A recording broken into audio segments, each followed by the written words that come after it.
Assalamualaikum warahmatullahi wabarakatuh. Perkenalkan, nama saya Marvina Delvi.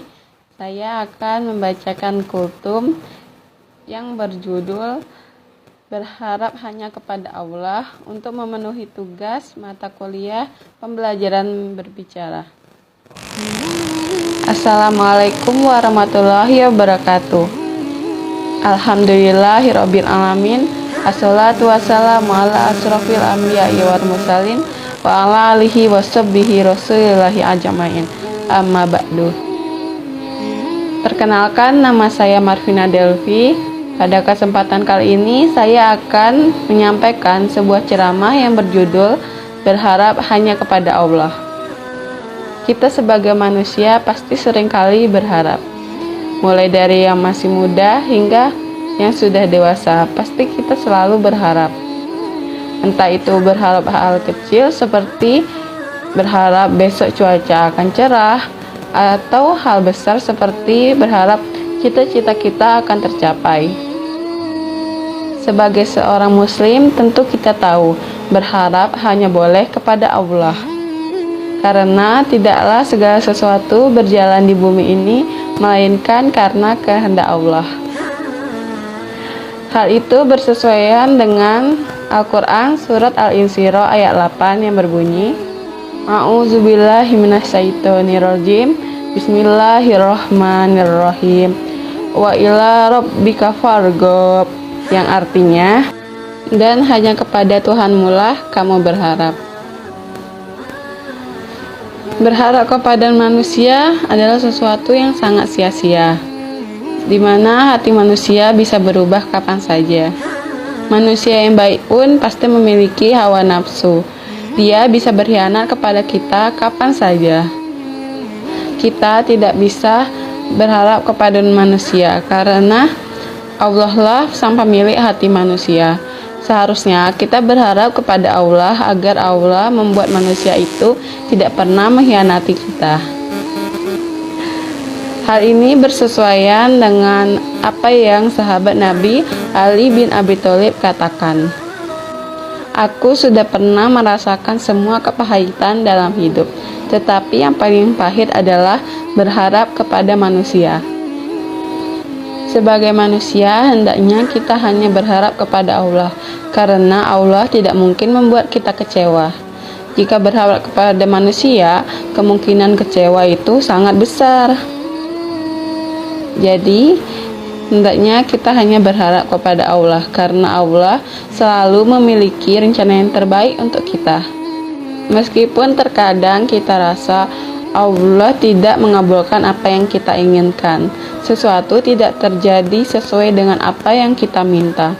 Tetapi ingatlah, Allah memiliki rencana yang terbaik untuk kita.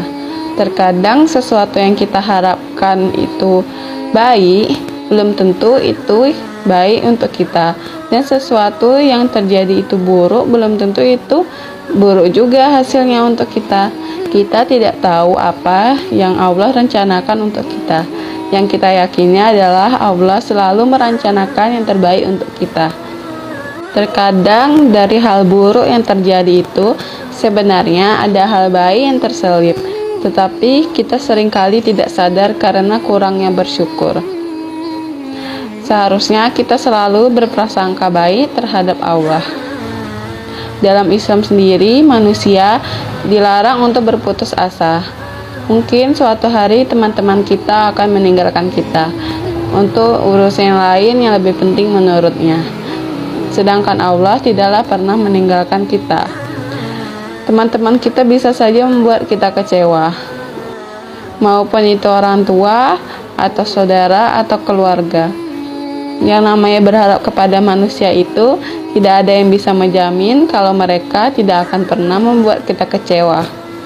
Tetapi Allah adalah Tuhan yang selalu ada untuk kita. Dia tidak pernah meninggalkan kita.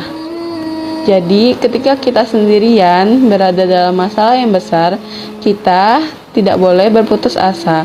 Hal itu bersesuaian dengan Al-Quran Surah Ad-Duha ayat 3 yang berbunyi, A'udzubillahi minasyaitonirrajim. Bismillahirrahmanirrahim. Ma wadda'aka rabbuka wa ma qala.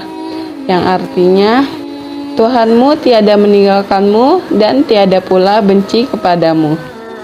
Setelah mendengar ayat tadi, tentunya kita merasa Allah sangat baik kepada kita. Dia tidak akan meninggalkan kita apapun yang terjadi. Jadi, sebagai manusia, hendaknya kita tidaklah boleh berputus asa dan selalu berharap kepada Allah. Orang yang tidak berharap kepada Allah adalah orang-orang yang sombong. Padahal dalam hidup ini, kita tidak bisa tidak bergantung kepada Allah. Semua apa yang kita lakukan, sebelumnya kita ucapkan bismillah agar apa yang kita lakukan mendapat ridho dan berkah dari Allah. Karena itu, sebagai manusia, hendaknya kita selalu mengingat Tuhan kita yang selalu memberikan segalanya untuk kita. Para ulama mengatakan berharap kepada Allah ialah ibadah hati. Tentu saja berharap kepada Allah ini sangat mudah dilakukan. Sudah mudah, tapi ada pahalanya juga. Jadi, jangan ragu untuk berharap kepada Allah. Tidak seperti ibadah lainnya, seperti sholat, yang kita harus mengikuti tata tertibnya, ada aturannya, lalu kita harus menggerakkan anggota tubuh. Sedangkan berharap kepada Allah ialah ibadah yang tidak perlu melakukan hal itu. Dengan berharap kepada Allah, kita yakin sesuatu akan berjalan dengan baik. Orang-orang yang selalu berharap kepada Allah, dia tidak akan pernah kecewa. Karena itu, kita janganlah sampai berharap kepada makhluk Allah, karena makhluk tidak memiliki kuasa terhadap apapun. Jadi, semua kembali lagi terhadap kehendak Allah. Baiklah, sekian ceramah dari saya. Mohon maaf atas segala kekurangan. Semoga kita semua selalu dilindungi oleh Allah. Wassalamualaikum warahmatullahi wabarakatuh.